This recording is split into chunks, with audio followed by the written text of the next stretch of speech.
We have a great session today. We're going to talk about some practices for fundraising within a local community. A lot of times what we talk about is sort of at a big national scale.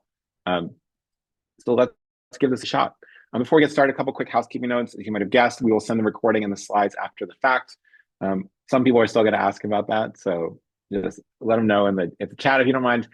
This event is CFRE approved for 1.0 CFRE credits. At the end of the session, complete our survey to confirm your attendance. Again, you don't get any sort of official, I completed the sticker, but instead we have some back records. And if you ever get audited, we'll be there to help you out. Any questions you have, as it comes on, we have some amazing panelists who I'll introduce in a moment. Feel free to throw this in the chat, put them in the Q&A, whatever you got. We have a bunch of questions. We'll try to get some other ones, but it should be a really great session. Here's the agenda. We'll do some quick intros. We have two amazing experts. We'll talk to them in a moment. We'll do Q&A, and we'll talk about some very quick resources and next steps. So hopefully that sounds good to everybody. Yeah, intros. My name is Patrick. Lucky to be the co-founder and co-CEO of FreeWill alongside my wonderful co-founder Jenny Shias-Bradling. Jenny lives in Seattle. I live most of the time in Brooklyn, currently in Palo Alto, California. And got to see Jenny this week, and I got to see a lot of you at the Charitable Gift Planners Conference in Indianapolis. So Indianapolis, lovely city. I will say lovely city, very flat, good food. Interestingly enough, I think the food they are most proud of is shrimp cocktail, which is something I learned this week when I did a little deep dive in Indianapolis. So if anyone's from Indy, thanks for welcoming us. We had a great time. We had a great experience. Patricia, great to see you. Great to so many of the folks that I got to see. So that was really special. It's just great to see so many of you in person, which is really means a lot for me. It's like, you know, we feel very connected to all of you, but it's not quite the same as getting to do a handshake or a hug. And so thank you to everyone who came to say hello. FreeWill is the #1 estate planning tool and plan giving solution in the United States, trusted now by 2,300 nonprofits. We sort of like gradually update these numbers every month or so. So that's very exciting to us, including the American Diabetes Association, the United Way, Amnesty International, Greenpeace, American Red Cross, featured in the New York Times, AARP, et cetera, et cetera. Pretty cool. We're sort of, it's wild that that's happened. FreeWill is also just crossed the $13 billion mark. So congratulations to the FreeWill team. Really proud of you all. What a journey it's been. More than 6 centuries of combined fundraising experience and expertise. Oh, and by the way, this is a journey. So many of you will not want to win this book, but this book won a Pulitzer Prize, I think in like 1974. Someone can Google that for me. It is an astonishing novel. I just picked this up. What? That's not true. I've just started reading it for like 3 weeks. I'm only halfway through. I usually will read it, and then I will, because it's like 600 pages, just to set everyone's expectations. I will go to the gym. I will transition to the audiobook. I will get another 35 pages over audiobook at the gym, and then I will go back to reading it. LA has read it. Larissa has read it. Kath. Okay, other people. Doug Page loves this. Doug, thanks for being here. Phoebe corrects me. Thank you so much. 1972 Pulitzer Prize winning. Okay, other people have read this book. This is a great book. So we are going to give this to 20 people as a gift. It's okay if it takes you 2 months to read. It is a gorgeous, gorgeous tale of the American West through the eyes of the author's grandmother, right? And this is, by the way, all fiction. So you have a narrator living in the 70s, wrestling with being an old person in the 70s and all of the change that he's seen, reviewing the letters of his grandmother and sharing the narrative of her pushing west from a somewhat uppity town in Massachusetts. I believe Massachusetts might have been New York. But great read, gorgeous, full of some adventure, but the characters are incredible. It is one of the great novels. Okay, so a lot of enthusiasm for a very, very long book. So here we go. How's your week going? Boy, we're doing great. Look at us, right? I mean, just really some of the best mood that we're in a long time. People are pumped about Thanksgiving. Pumped about Halloween. This was taken before, unfortunately, the Seattle community suffered their last night loss to the Mariners. I know that that's been tough for a lot of folks, but overall, people are feeling really good. How confident we're hitting our goals this year? A little bit up from last week, but generally pretty high across the board. Before we get into our panelists, I want to share some information that I got yesterday, which I think is really important for folks to understand. So part of me, that's not on the slides yet, I'm just going to read it. But I got a report from our team yesterday about how smart giving did in Q3. So for us, smart giving is we work with our partners on stock giving, IRA giving, donor advised fund giving, and to a much smaller extent, crypto giving, right? So those four things: qualified charitable distributions out of an IRA, stock giving, donor advised funds, and crypto. And what I'm gonna do now, I know you don't have it on screen, so I want to be extra clear here. I'm gonna read to you month by month in Q3, so July, August, September, how much the total dollars went up over last year and how much the amount of gifts went up over last year to give you a sense of the shifts that are happening in the sector right now. July, 77% more money than last year in terms of smart gifts. 63% more total number of gifts. So there's not outliers here drawing. August, 142% more dollars, 64% more gifts. September, 110% more dollars, 103% more gifts. So we're starting to see a lot of these shifts happening into non-cash gifts. And that's just something that came across my desk late yesterday. So we didn't even get in the slides, but I just wanted to give you that update. I know that a lot of you are trying to figure out always what's sort of happening around the country, and I wanted to get you that as well. So yes, there's no slide for that. I'm just reading off my notes over here because I got that report yesterday. All right, turning over to our topic of the day, we're going to introduce two astonishingly bright, successful women. The first is Atashi Chakravarty, who is a senior development campaign manager at the San Francisco-Marin Food Bank, right up the road from where I am right now. And Kathryn, oh boy, Mastandrea. I might get a pronunciation check on both of these last names. Senior Director of Strategic Giving on Connecticut Foodshare, 3,000 miles east. So first things first, we are so excited to have Atashi here. Just to give you a little bit of her background, she leads strategic initiatives for the direct mail program and oversees the mid-level giving program, managing a portfolio of 350 donors at the San Francisco-Marin Food Bank. She directs strategies to strengthen stewardship, planned giving, workplace giving, non-cash giving, supporting the overall growth and success of the annual fund. She resides in Marin County with her husband, 2 kids, 3 pets, very impressive. But if that's not enough, is an accomplished competitive weightlifter with USA Powerlifting and is a graduate of the UC Riverside. So welcome, Atashi. So glad to have you here. We have been working together in some format with the SF Marin Food Bank for 5 years now. So we get to really spend some time together. On top of that, Kathryn is a senior director of strategic giving at Connecticut Foodshare. So she oversees all major mid-level and stewardship programs that inspire and invest supporters in her food bank. A native of Connecticut whose career began in the Baltimore Nonprofit Education Center, where she witnessed the impact an excellent education can have on individuals, families, and communities, and a graduate of the Loyola University in Maryland. So glad to have you both here. I would invite you both on camera if you can make it.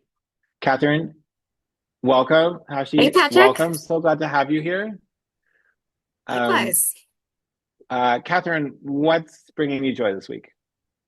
So I think the fall theme is definitely prevalent.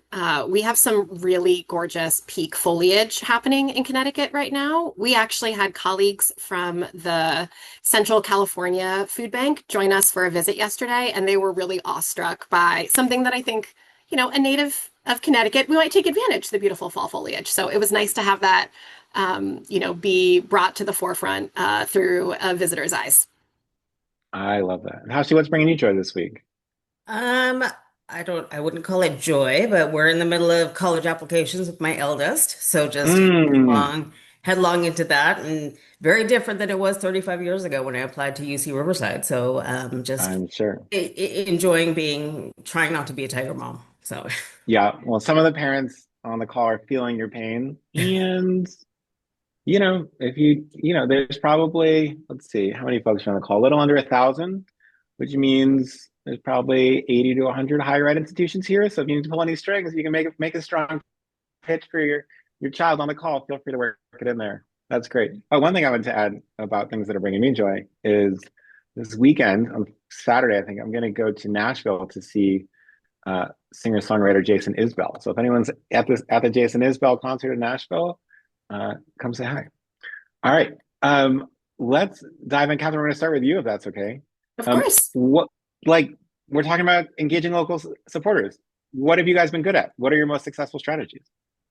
Well, I think one of the things that is interesting about being a statewide organization, and we've been a statewide organization for almost 5 years now. The food bank here in Connecticut is the combination of what was formerly two small food banks. And I think when we joined forces, it may have been easy to say, we're only going to do statewide things. We can only sort of do it in big pockets. And we serve communities in all 169 towns across the state. And what we found to be really successful is leaning into the locality where it makes sense. And I'll give you a good example. This past weekend, we had what I believe was the 25th anniversary event in a town called Manchester for a soup event.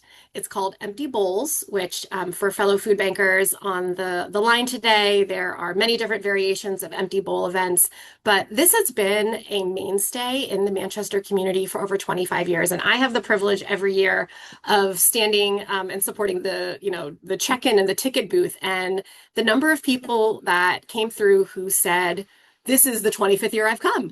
I love tasting all the soups. I love supporting the food bank was, tremendous. But it was also equally exciting to see the number of people who said, I saw this on our local Facebook page, and it's the first time I've ever been here.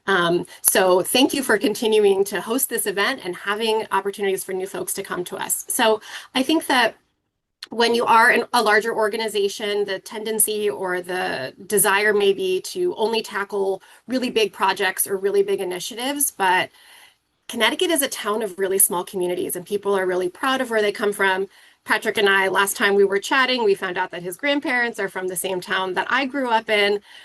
So trying to find a way to connect with people about serving their specific neighbors, because we know that hunger does not discriminate against zip code. And so we are serving families and communities all across the state. So reminding folks of that, of our presence, and then leaning in with local events and opportunities that highlight that locality and our role in it. That's a great point. I love that. One thing that springs to mind for me is, so you know this, but I used to run email fundraising for President Obama. And at a national level, you'd always be like, we have a goal of 10,000 donors today. And it turned out it didn't really mean anything to other people. It's too big. And we would say like, oh, we have a goal of 5 donors from Ridgefield, Connecticut, which is the town Kathryn's alluding to. And then those people are like, oh, it's super manageable. I can meet 20% of that goal. No problem. Right. And so thinking about how to make it also makes it really manageable, right? Like hunger, even at a state level, is overwhelming. At a national level, overwhelming, right? Getting really specific is so valuable.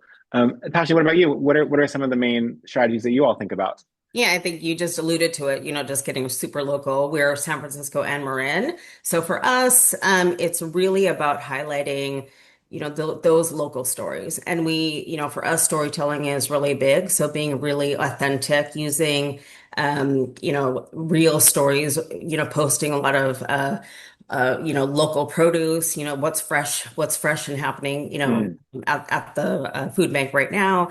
And, I think one of the things, is just really highlighting our participants from the counties and using their voice and not, real pictures of them, and, highlighting, their need, and again, bringing it back to it's very local. It's in your backyard. They're your neighbors, whether it be West Marin or, downtown San Francisco. These are people who, are all around us. And that I think that's been the biggest highlight for us and I think consistently, using storytelling, as a tool to really get local. Yeah, I think it's great. And I think there's also this sort of undercurrent that you're talking about, which is like, increasingly everything feels not that real, right? You just sort of like exist in the online news and the online communities and the work remote and like being like, this is a thing right in front of our faces that we can do something about. Really, I think it really creates this sort of dopamine for the donors to be like, oh, like in a world where I'm not sure if anything matters, I can tell that this matters and I can see that it matters and I can do something about something that matters. And like, that's a really big thing. Kathryn, talking about donors, you guys have done a lot of work on donor education, right? Not just asking for cash, but educating donors about smarter ways to give. Can you tell us a little bit about that? Yeah. So first of all, I want to, acknowledge our partnership with FreeWill as being a real critical lever in our ability to meet donors where they are with, many different options to support us through non-cash gifts. I think one of the things that we have highlighted when it comes to education is to use every opportunity as a chance to educate people. The relentless pace that our team takes when it comes to both direct mail and digital emails and the way in which we're, as portfolio managers, just engaging with donors, we're using every single opportunity to talk to folks about the fact that we are equipped to accept gifts of all different varieties. The other thing that I think has been really interesting, and I mentioned, it was mentioned in my introduction that I came from the education space. So coming to food banking for the last 5 years, we in Connecticut, at least in my understanding, is nationally, donors tend to skew a little bit older. So in my prior world, I didn't necessarily have a ton of donors who were in a position to be, making a QCD, but that is definitely not the case when you look at our donor profile at the food bank. And so just again, acknowledging the who is in our database, and then tailoring communications to them that may be of interest. I think, not making assumptions about what people know, I think has been really useful because that has equipped us to be deliberate in the way in which we're communicating most effectively with folks. Yeah. Natasha, what do you think?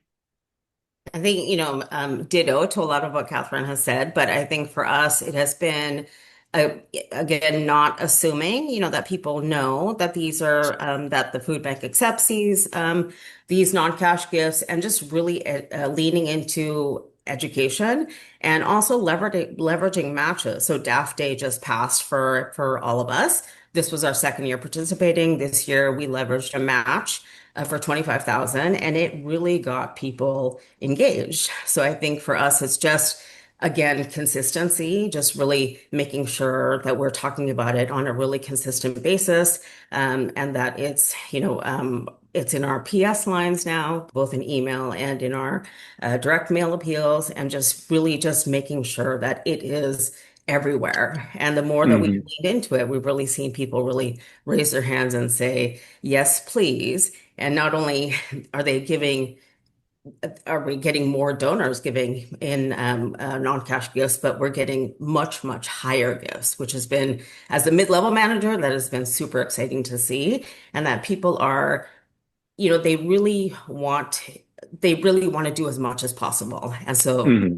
these tools give them more opportunity. And I think Yeah. also as a partner of FreeWill's, the widget, having that widget on the website has helped a lot too. Like having a landing page and getting people to directing people there where they can then, learn about it on their own has really helped as well. Yeah, that makes a lot of sense. I think one thing you're calling out, which I think is a mistake that a lot of less senior fundraisers make, so I just want to name it, but it sounds like you guys both have nailed it. Major donors and wealthy people are not smarter than you. And people like they're not dumb, but neither are you. And a lot of people just say like, oh, they must know everything about this already. Oh, I couldn't possibly educate them on anything. Like, unless your major donor is also a big time charitable fundraiser, they probably don't know about a lot of these things. And these gentle reminders, and I really like this idea of like reminders everywhere. I think one thing is like until you are bored of saying it, your donors haven't even heard it yet.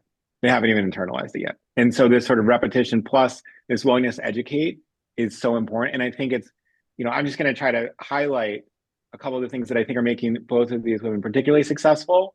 And so I hope that's okay. You talked a little bit about your looking for ways to make non-cash giving more personal, so it doesn't feel like this, fully transactional element. How have you incorporated, these into like one-on-one conversations or in community settings, and not just, sometimes people just have like overly financial language on a website in a way that makes me feel like I'm buying insurance. Um, I think it all comes down to just, again, and it sounds really simple, and everyone on the call knows this, but it's just meeting donors where they are, and having, like you just said, Patrick, conversations in real normal people, lay people language. Um, I actually had a meeting recently with a donor who had not previously supported us with a qualified charitable donation. They had just written us a check every year. That was part of the way that they had supported us.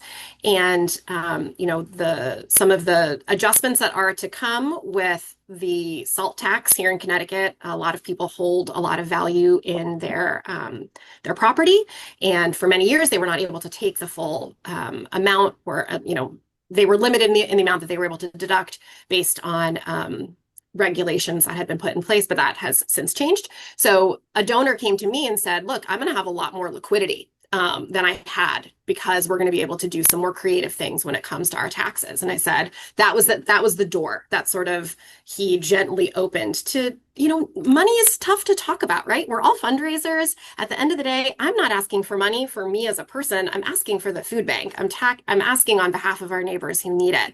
And so when someone is willing to, open the door and talk a little bit about how they're thinking about their finances, that's a way, I think, for us to say, well, look, we're equipped to really be taking a variety of different gifts depending on what your choice is. And a QCD could be a great circumstance for you in this situation if you're trying to figure out how to limit your tax burden.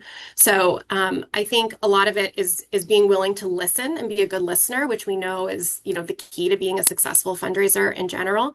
And just knowing that that smart gifts rather are just part of your charitable giving quiver. It's part of your toolkit that you want to have available at all times, and to let people kind of ask the questions that are going to potentially reveal those, information to you on how to best connect with them moving forward, but also just be willing to listen and see what they may bring to the table as well. Yeah. Before I go to touching, one thing I just want to I'm just going to sort of take a highlighter to a couple of things this whole hour. So please be patient with me on this. When you said they're not giving to the food bank, they're giving to their neighbors in need, and that's who you're asking on behalf of. It is so powerful, and so many people miss that, right? If you are in higher ed and you are about to let Atashi's child into your school, you are not asking for the Center for Social Justice, right? You are asking on behalf of all the students who are going to make use of our programs this year. We'd like to ask this on behalf of all of the animals at our shelter. We'd like to ask you to do this. My job is to help you make that as easy as possible for you in a way that maximizes your impact for the least cost. And this is such a powerful shift. It is actually extremely easy to make, and it costs you nothing. And yet so many people screw it up. And so learn from Kathryn, right? All right. End of highlighting. Atashi, what do you think on this topic? I think, Patrick, jumping off of what you said, it's a value proposition, right? So starting the conversations there. We are very lucky. We work very closely with our major gifts team. And one thing that we've done is, on the major gifts side, if we have lots of donors who are giving via stock, DAF, we have interviewed them, and we feature them on our blog and social media, and it becomes peers talking to peers then. And so then we highlight those, at the annual fund level. We're doing things on a mass level. We take those stories, again, authentic voices, and highlight them to our audience. And that has really helped because, again, it's peers talking to peers. We have pictures, it's authentic. And they are saying, because we could give via stock or DAF or QCD, we ended up giving more. And I also want to highlight another story. We had an annual fund donor who was just giving, $500, $600 a year, pretty steady, who called and said, we always have matches. We're very lucky that we have consistent matches for all of our campaigns. And she said, I really want to sponsor a match. How can I do that? And he said, we don't really have a threshold, but she said, okay, can you take stocks for a match? I said, absolutely, we can take stocks for match. She's like, okay, I'm going to give you $25,000. So a $500 donor turned into a $25,000 donor because we said yes to the stocks, and that made it very easy for her. And so she's sponsoring our Thanksgiving year match. And so it was just really exciting just to have a really super easy conversation and to see her jump from annual fund all the way to major gifts land just from being able to the vehicle through which she was giving. Yes, preach. Thank you. Everyone, I say this all the time. No one listens to me. So listen to Atashi, please. Atashi does mid-level giving, right? So you're not working only with your wealthiest donors, right? The sort of mid-tier. And the way to move those mid-tier donors up is to change the way they give, right? Everyone just take a little second to write it into your brain that is what's shifting. Now, Tashi, are you losing those donors? Do you then do you lose because you graduate all your donors? Is this a problem? Are you So like the the world's best AAA team? the money stays with us this year, and Okay. but then it's such a great partnership because then I don't have to do the one-on-one stewardship and meet with them and give them a tour, which Hmm.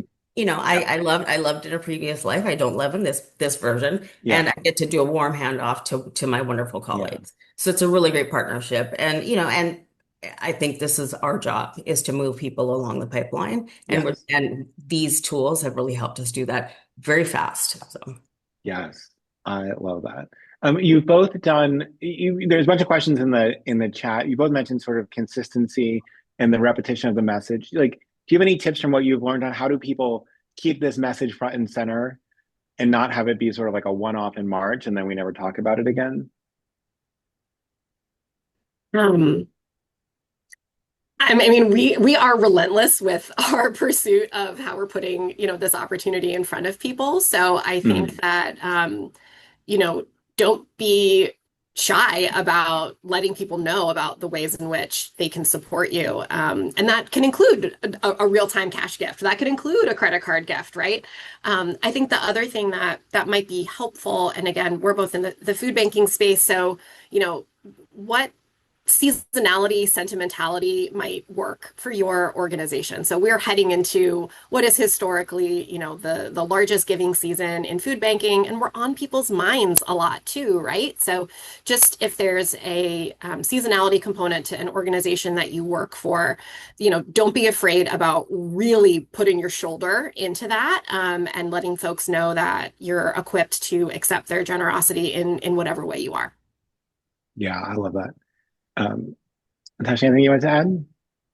Yeah, I think for us, the consistency, I mean, we, again, collaboration with our great marketing team, and just making sure like it's consistent around all of the channels. We also do print ads in Marin County. We run a full page print ad that is sponsored every month. We have a QR code there. Doesn't always convert people, but it is consistently there. And we just make sure that we're doing all of those things on an ongoing basis.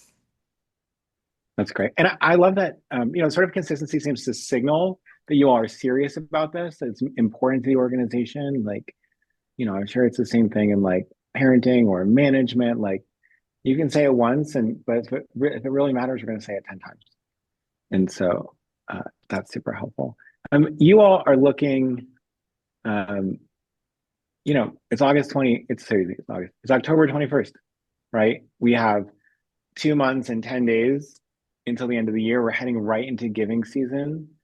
Are there anything in particular, is there anything in particular that you're planning around non-cash giving or other strategies in end of year that you want to share and folks sort of getting their final ducks in a row can maybe implement a little bit? I've gone first a while. I'll let you go first. Sure. Yeah, sure. I mean, I think for us, we are leveraging some language around, I mentioned we have matches, but really putting in language that's saying, non-cash gifts and assets will count towards our matches to help us meet the match. And that's something a little bit new for us. So really leaning into Mm. that.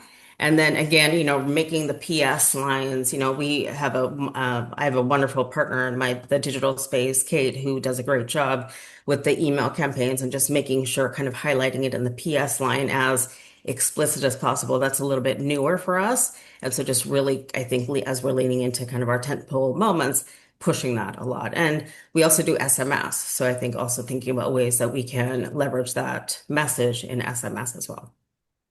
Yeah, I love that. I mean, we talked about Tashi moving people from mid-level into major. It is also true that this is how you move your sort of small dollar annual into mid-level. And so we keep referencing it. Also, Tashi probably knows this, but you guys all might not. Referencing asset-based giving in your normal pieces of direct mail, your normal pieces of email that are just going out to everybody. What that does is it anchors people on investments, which increases what they give, even if all that happens is they give larger cash gifts. So this is a don't ever mess it up, have it in every email, because whether they give these bigger stock gifts or whether they're just giving cash gifts, you're actually better off in both directions. Kathryn, what about you? Yeah, along a similar vein, I think not assuming, we talked about, not assuming that your donors are well versed in the different ways that they could be financially supporting you, but also not assuming that the only people who are going to make those gifts are major donors. So I think, as a statewide food bank, we have a lot of people who support us at very small levels, but they may be the person who is waiting for an invitation to make a stock gift. And so I actually had that situation 2 days ago where a supporter who gives at a much lower level, but is a regular volunteer of ours. So again, what are the different components of your CRM? All of our volunteers get all of our communications. And that was the case in this instance. Someone saw an email. They said, hey, the market's doing, this was yesterday, right? Today's Tuesday. Yesterday, they said, the market's doing really well today. I want to make a stock gift. Is the information the same as you shared in a previous communication? And the answer was yes, yes, yes. And that's someone who, if you run a module on who might be in a position to make a non-cash gift, their name might not have come up, but we're really being broad and deliberate in the way that we are inclusively inviting folks to support us. Yeah, that's right. When people often do targeting based on non-cash gifts, it is almost always too narrow and almost never too broad. And most of you have a huge number of donors over 70 and a half, which is the threshold for QCDs. Most of your donors, anyone who's really making any gift over like $50, the odds are very likely they have stock to give if you want. Donor advised funds are a little bit more rare, right? There's about a little under 2 million of them in the United States. But boy, those 2 million are all donors, right? And so, those will exist in your database, and it's a great sign. And something like a match, oh boy, what a great time to like really empty the donor advised fund. Or suddenly I get twice as much impact. This is the time I got to get that out. So these are all really great tips that I hope folks are writing down. Is there anything that like it might not even work, but that you're excited to sort of try or think about in end of year or going forward? Atashi, we'll start with you. Oh, I think excited. We are lucky for Giving Tuesday. We're leveraging a match for $250,000 from a major gifts donor, and so just really, not just the Giving Tuesday moment, but then also really talking about how Giving Tuesday, this day of giving, start your stock transfer, and it'll still count towards that match, or your DAF, or the QCD, or whatever it may be. And so we're really excited to really kind of lean into that for Giving Tuesday this year. That's really great. That's really great. Kathryn, what about you?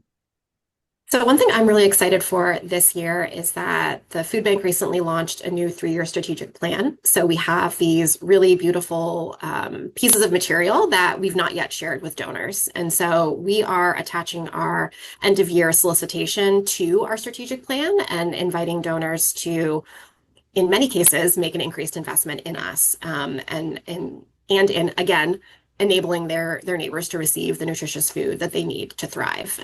So we've not been in a position to sort of connect with donors with something like this in a while. And so because it's the first year of the plan, we are also, for donors that we know are kind of at the top of their giving threshold, they're not interested in increasing, we're also inviting them to make a 3-year gift in alignment with our 3-year plan. So trying to both increase donors for whom we think there's additional room before we hit the ceiling. And we've actually been thoughtful about donors who have supported us in the past with non-cash gifts, specifically targeting them to ensure that they're getting an upgrade that's commensurate with what we think makes sense for them and their giving, but also trying to secure our long-term sustainability by ensuring that donors who maybe don't want to hear from us every year with a solicitation, that we're offering them the chance to do a 3-year gift with us. So those are some strategies that we're excited to put in place, and those will go out in the coming weeks, and hopefully we'll be able to reap the rewards of that through the end of the giving season.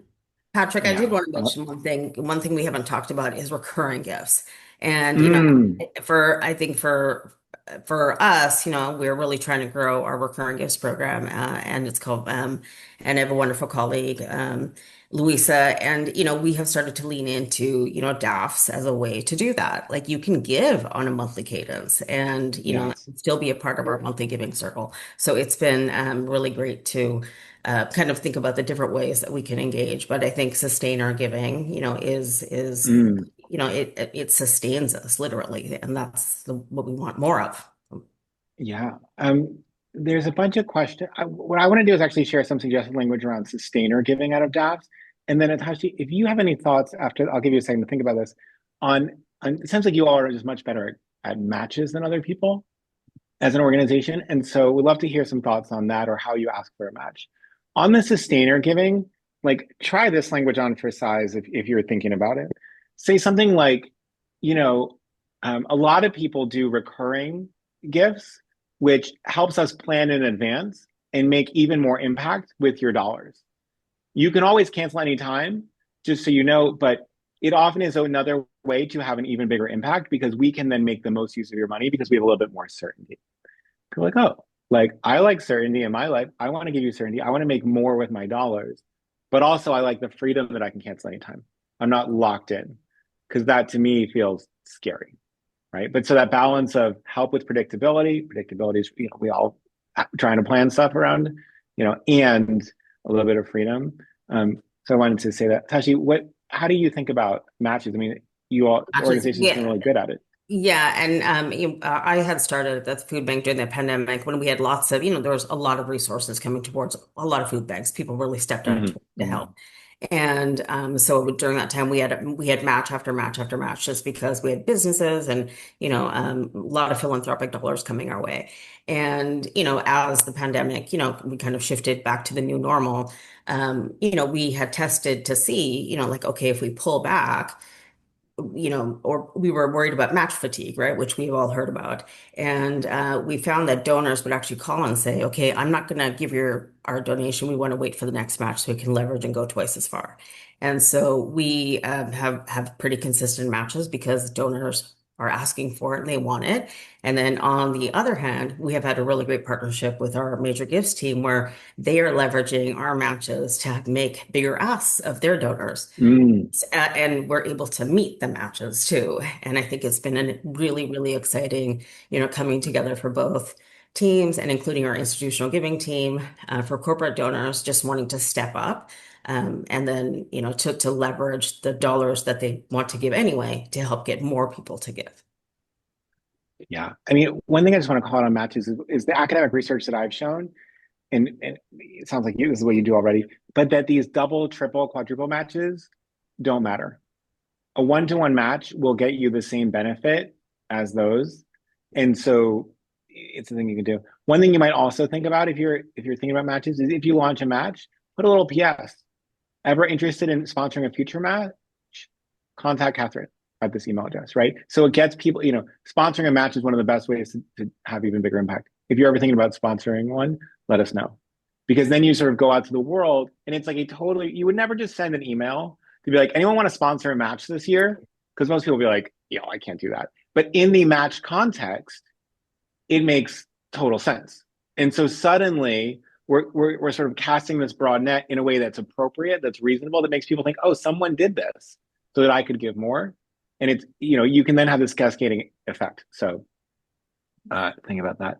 Kathryn, I want to come back to you because I think sometimes you're using like different channels, right? It's not just emails, it's not just Mhm. one-on-one conversation. How do you think about this sort of layer cake of social media and print and direct mail and one-on-one conversations and our website and all that? Yeah, I mean, for us, they're all really critical components because we know that they're potentially reaching different audiences. That said, there are probably some people out there who are consuming all of our content in all of our different ways. But we know that people, are living different and busy lives. So I use the great example. We have a wonderful team member who does all of our social media, and she does a really excellent job of differentiating the content based on the platform. Again, I mentioned that so many of our donors are of the age where they could be making a qualified charitable donation or distribution to an organization. And so we're not going to do a TikTok dance on Facebook. We're going to meet people where they are with the content that we think is going to be interesting and relevant for them. And conversely, we're not sitting back and just, being happy with the donors that we currently have. We do have to do active acquisition, and that's where some of the, desire to get some of our younger donors, we are doing more integrated work on Instagram and TikTok, and just being thoughtful about ensuring that our message, while consistent, right? We are the food bank of Connecticut that serves all 169 towns. There's over 500,000 people in need. 1 in 6 kids in Connecticut is at risk of being hungry. That message never changes, but the delivery of it does. And that we are using I don't want to, this seems silly, but like every square foot or every square inch of real estate that we have really effectively. So buck slips on direct mail, we have a section that we're rotating content out on there, such that we're reminding folks about all different ways that they can support us. My name is usually on there as a way to connect with someone. And I do, like the phone call I got yesterday. Someone had that buck slip and wanted to give me a ring. So I think that for us, it's not a matter of prioritizing one over the other. We do have, as I've mentioned, a very rigorous schedule for direct mail and emails, but we know that not everyone is opening their email. I'm guilty enough of it, right? But maybe I am scrolling during my lunch break. So trying to ensure that we're being deliberate and ensuring that there are multiple ways that people can engage with us and receive that message. Yeah, I love that. One thing that, especially for a place that both of you work at food banks that always have urgent needs, right? And yet we also know that legacy giving can be transformational for organizations, but it's definitionally not right now. How do you all think about planned giving and the really extraordinary gifts that can come with that, and balancing it with, I've got 5 people walking the door today and I need money to feed them? Maybe Atashi, we'll start with you. Sure. I think this is where, the partnership with FreeWill has been great because, we will give you your team the story, and then you're providing us with really great content. And then we are, again, I'm sitting on the annual fund team. So we're sending out consistent emails, around legacy giving, and that has, again, that consistency around authentic storytelling, having a really, good cadence, make a will month, and I think it's called NEPA, and all of the different campaigns, and we've really leaned into those has really helped. And then once people raise their hand, we make sure that we're communicating to them as a legacy, somebody who's made a legacy gift. So we're, our directors always said, I don't want them to get, a dear friend letter. So we're making sure that we're always talking to them as our legacy donors. Yeah, that's great. Kathryn, what do you think? Yeah, I think a lot of the same. Right now, there are really urgent needs. And so when I think about my priorities as a fundraiser, we need to hit our goal this year in order to serve our neighbors. So the year-end messaging that I mentioned earlier, that's all about real-time gifts. I think the cadence that FreeWill encourages us to take part in, again, Make a Will Month, National Estate Planning Week. We do a beginning of the year. It's historically been sort of New Year's resolution themed, but it's taken a couple of different tones there. We do take usually the month of January off from soliciting people after being extremely thorough in that endeavor towards the end of the year. So we hope that that message is in a position to be received, because we've been talking about the need for real-time gifts for so often that now we're saying, look, we also have, long-term plans that your generosity through an estate could really help make possible for your neighbors.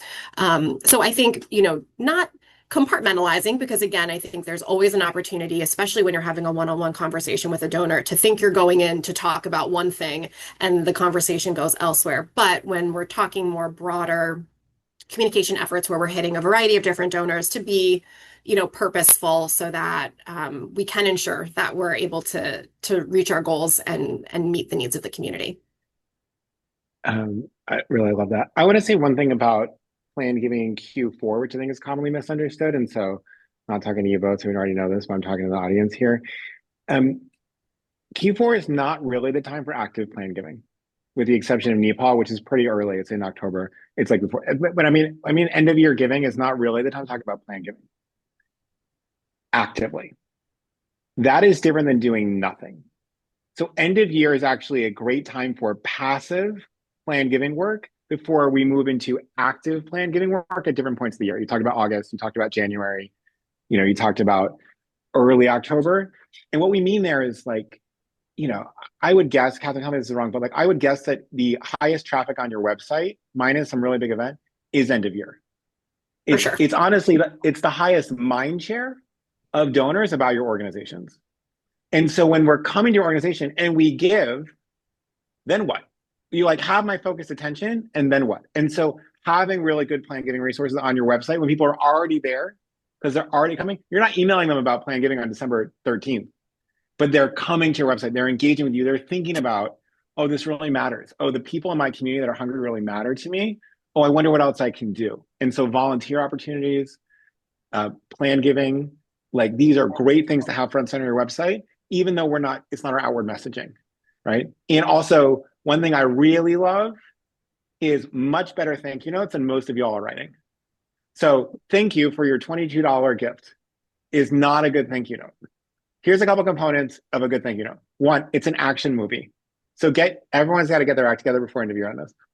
And I will give you money. I will look at your thank you notes and I will yell at you if they're not good. So first one is, it's an action movie, right? Your money, thank you so much. Your gift is being put directly to use right away, feeding the families in San Francisco and Marin counties, right? That's what it's doing. Not like it's a gift to the institution, to capture early point. It's going right away to do this thing.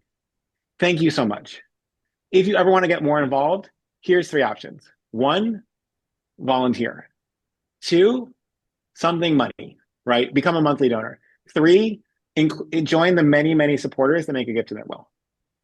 And we haven't talked about volunteerism, but boy, if you are a local organization and you look at the world and realize that more people are turning 65 and retiring this year than ever, and you have all these like healthy, smart, accomplished, savvy, quite good folks retiring, looking for meaning in their life, like great chance to get a whole bunch of really wonderful people adding to your support group. And also some people are going to be like your volunteer accountant or like your volunteer lawyer on top of, carrying the boxes. But these people are all pretty fit too, and they can carry the boxes. And so there's a lot of big opportunities happening here, but I just want to make sure that people don't sort of, it's very easy to get all this excitement and then sort of drop the ball after that gift is made. And it's not just about stewardship, it's about in the moment of feeling really excited where you can do that. So getting out there. We are almost at time. Wow, this went by really quickly. Kathryn, I'll start with you. Any sort of final bits of advice for all the folks here who are really thinking about this? Well, I mean, I think what great privilege to be among fundraisers as we embark on, like you said, the last couple of weeks of the year when, maybe emotions are high. Maybe you all have your fiscal year right before you at the Connecticut Foodshare. We've got until July. But I think the only thing I'll just say is words of encouragement. I think you can do this. I think you are all working for organizations that are making tremendous impact for our community. I think there is a general I'll speak for myself, a general sense of malaise, I think, right now with what's going on in the world. And you are bright spots. You are changing lives. You are changing communities. You are doing good work. And don't be afraid about talking about how wonderful you are and also acknowledging the needs that you have that your community gets to step up and support. So thank you for the work that you do. And I'm excited for you to be successful as you embark on these last several weeks of the year. Yeah, thanks so much. Atashi, any parting advice from you? I think, again, ditto to what Kathryn said, but I think, don't be afraid. Don't let fear, lead this. Again, I'm going to channel my director and just say, test into this, talking about DAS, talking about stocks, talking about QCDs, talking about plan giving, and let the data do the talking for you. You're going to see big gifts come in, and then you're not going to go back. So lean into it and just don't be afraid because people want to give and they want to give big. Yeah, so good. All right, I'm going to do a little bit of quick housekeeping. Thank you both for being a bright spot here. I mean, if you get a chance, just enter one thing you learned from today or one takeaway you have in the chat so that other folks can see it. But so much great expertise there. So thank you so much. I'm going to share my screen again. Let's see if this works. Hopefully folks can see it. Very quick resources. So a couple quick notes. Let's see if we can share this. One, we are dropping a survey in the chat right now. If you remember all the way back before you learned all of these great things over the last 45, 50 minutes to the book that everyone said they loved at the start of the hour, this is your chance to receive a copy. So make a note there, fill that out. Our next webinar is on November 4th, which, by the way, also you should be voting that day in many places. So go do that. We're going to talk about how the new tax law is shifting giving next year, what steps you might want to take at end of year this year, and what strategies you might want to start to put in place. So we've gone a little bit more in depth on the tax law. A lot of folks are talking about it. So we're coming with a whole bunch of answers. If you have any creative ideas to share, you need anything at all, email me at patrick@freewill.com. In the survey, if you want to, if you're interested in talking to someone on our team more about what smart cash giving might look like for you, we have some new functionality, which is if you fill out the survey and you say, yeah, I want to talk to someone, it will let you direct book a meeting and say, great, I want to talk to someone. I want to talk to them on Thursday at 4:30 p.m. Eastern, or whatever it may be. And so we would strongly encourage you to make use of that. And they can sort of talk through what are organizations like yours, museums, hospitals, boys and girls clubs, habitats, right? Large universities, small universities, et cetera. How might organizations like you make use of all this? So thank you once again. Thank you to all the folks who joined the conversation. So kind and wonderful to have you here. Thank you particularly to Atashi and Kathryn for pulling this together, as well as the FreeWill team that did obviously a lot of pre-work to make all of this possible. It's so nice to spend some time with you all. See you in 2 weeks, and hopefully you have a great rest of your week and an early start to Q4.